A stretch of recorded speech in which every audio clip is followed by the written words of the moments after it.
इस वर्ष 6 पक्ष आ रहा है, जो 13 दिन का आषाढ़ महीने का जो कृष्ण पक्ष है, यह 13 दिन का है।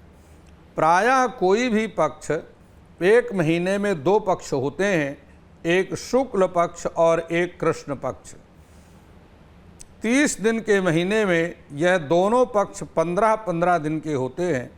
कभी तिथि का ह्रास और तिथि की वृद्धि अर्थात तिथि क्षय के कारण 14 दिन का पक्ष हो जाता है और तिथि वृद्धि के कारण 16 दिन का पक्ष हो जाता है। यह सामान्य बात है, लेकिन जब 2 तिथियों का क्षय होता है तो वह अत्यंत हानिकारक होता है। इस वर्ष आषाढ़ महीने की कृष्ण पक्ष की द्वितीया और चतुर्दशी तिथि का क्षय हो रहा है। ये 2 तिथियों का क्षय हो जाने के कारण यह आषाढ़ महीने का कृष्ण पक्ष 13 दिन का हो गया है और यह 13 दिन का जब पक्ष होता है तो महाभारत जैसी स्थितियों को उत्पन्न करता है।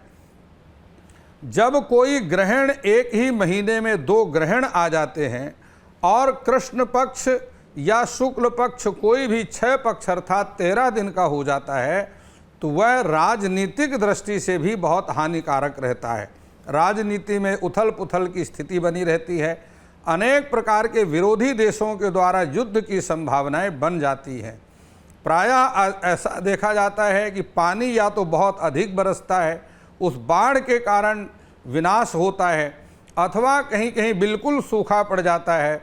उस कारण से भी त्राही त्राही जनता जो है करती है और भूख और प्यास से व्याकुल होती है।